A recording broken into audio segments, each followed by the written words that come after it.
Karena doktrin dari Allah itu tadi. Saudara cari di Al-Quran. Nama Allah itu ada 99 arti di Al-Quran. Kalau saudara ke Tangerang, saya belum pernah ketemu kota dimanapun di dunia ini. Maaf, saya belum pernah ke Timur Tengah dalam arti Arab. Tapi di Indonesia ini, Tangerang itu kota unik. Setiap sekian meter di jalan raya kota Tangerang itu ada papan panjang, dihias bagus, dicat berwarna-warni. Itulah 99 nama Allah. Ditulis di tengah jalan. Kalau saya ke Tangerang, saya ngelewati, saya baca pelan-pelan. Salah satu namanya adalah The Great Deceiver. Penipu yang terbesar. Salah satu namanya lagi adalah pembunuh. Tangerang itu ditulis. Gus Dur menuliskan. Nah, saya harap saudara tidak sakit hati mendengar kata ini. Justru kita harus mengasihi mereka. Mengapa? Nah, ayo kita lihat ini.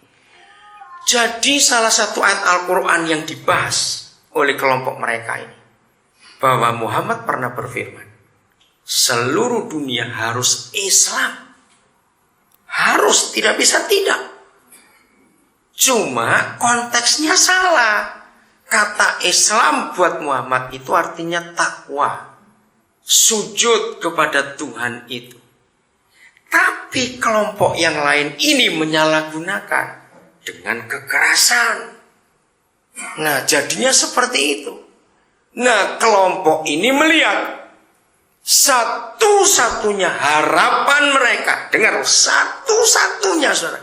Ini yang gila. Satu-satunya harapan mereka untuk mewujudkan firman itu, dengarkan, harus lewat Indonesia. Hebat gak Indonesia di mata mereka? Nah, saya ajak saudara melihat dari segi sebaliknya. Maka itu gak salah waktu Lee Kuan Yew berkata ini sarang teroris. Saudara, baca gak? Sekian puluh persen pejuang di Afghanistan waktu melawan Rusia itu dari Indonesia. Luar biasa bukan? Akhir-akhir ini, saudara, saya belum pernah lihat selama bulan puasa seperti hari ini. Tadi ini saya dengar berita. Hari ini di semua kota besar di Jawa demonya serentak. Yang dibak demo anak kecil-kecil untuk menutup semua tempat hiburan dan tempat maksiat selama bulan Ramadan. Saya waktu dengar itu semua kota, saudara, serentak hari ini. Wah, ini sedang nyusun kekuatan besar.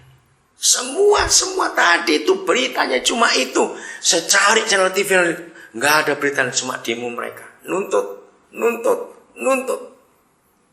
Berarti kekuatan mereka luar biasa. Saya baru pulang dari Amerika 2 hari yang lalu. Islam Amerika sudah berdamai betul dan mau damai. Dan mereka ngomong begini, sudahlah, kita nggak usah perang. 20 tahun lagi Amerika itu Islam, bukan Kristen. Jangan dianggap gila, ini bukan mimpi loh, saudara, kenyataan. Dari mana mereka ngomong gitu? Dengarkan. Anak kita lebih banyak dari anak mereka. Loh, betul. Orang kulit putih Amerika itu malas punya anak. Repot, mereka lebih senang punya anjing.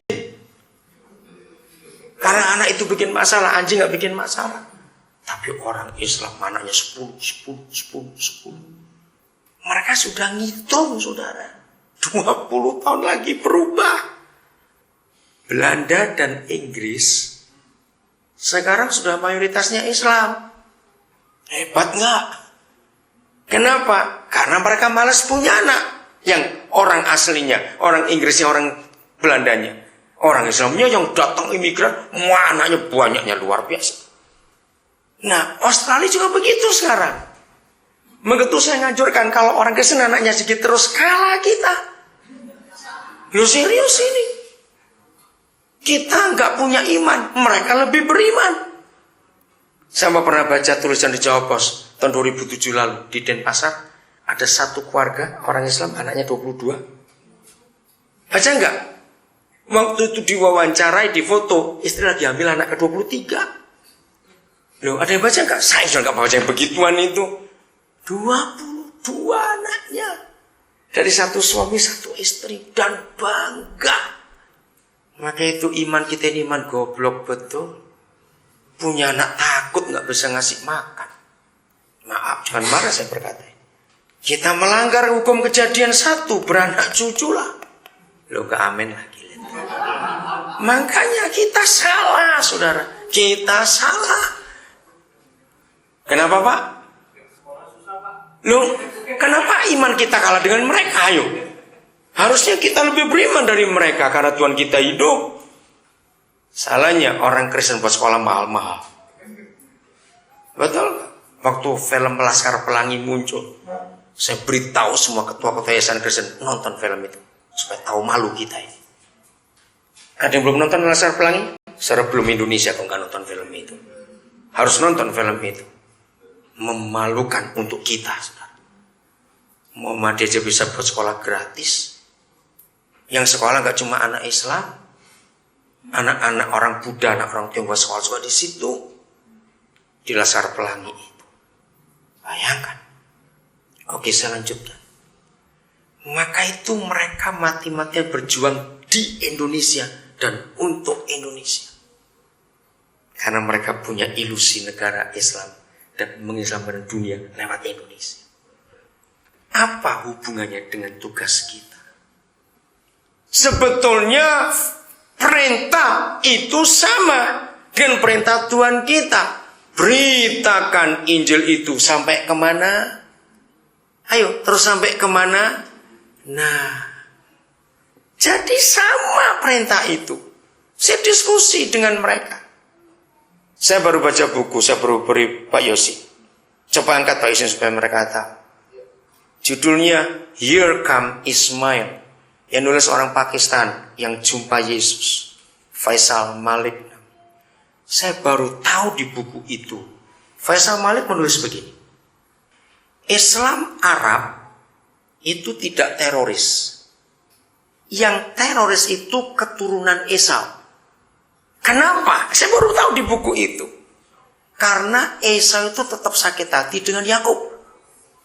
Nah, jadi sakit hati itu diturunkan kepada anak cucunya untuk membenci keturunan Yakub.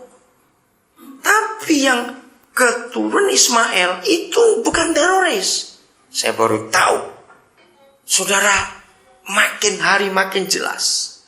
Indonesia sedang dibicarakan di seluruh dunia karena terorisnya itu. Sebentar lagi Indonesia yang dibicarakan seluruh dunia karena ada kerajaan surga yang nyata. Nah, tapi masalah gereja sadar nggak akan tanggung jawab ini? Ketika Yesus memerintahkan, berdoalah kamu, datanglah. Loh terus kan? Apa perintah Yesus? Datanglah kerajaanmu. Itu sebetulnya sama yang diucapkan oleh Muhammad. Islam kan dunia ini. Tapi yang menerima sekelompok yang salah. Saudara, maka itu ayo kita melihat. Ingat, saya ingatkan lagi ya, supaya makin jauh kita melangkah, tetap sadar. Tidak ada seorang pun yang bisa milih mau lahir jadi bangsa apa. Betul? Itu keputusan kekal dari Yahweh yang hidup itu. Maka itu kita jadi bangsa apa, kita tidak pernah bisa memilih. Kalau kita ada di Indonesia, Tuhan yang menetapkan kita ada di sini. Dan pasti ada maksud Tuhan yang luar biasa. Untuk kita melihat kemuliaan ini. Wahyu 11 ayat 15. Nah, dalam buku ilusi negara Islam, itu dibahas penafsiran yang salah dari beberapa ayat suci Al-Quran itu. Saudara bisa dapat itu lewat online, ya, cari di internet itu ada. Roh Kudus jamah kami supaya kami itu tahu bahwa kami ada di dunia sebagai gereja itu enggak sekedar ibadah minggu, tapi kami punya tanggung jawab yang besar dalam nama Yesus. Lalu malaikat yang ketujuh tiup sangkakalanya, dan terdengarlah suara-suara nyaring di dalam surga. Saudara dengar, berhenti dulu Pak Isin. Setiap kali saudara baca kitab Wahyu,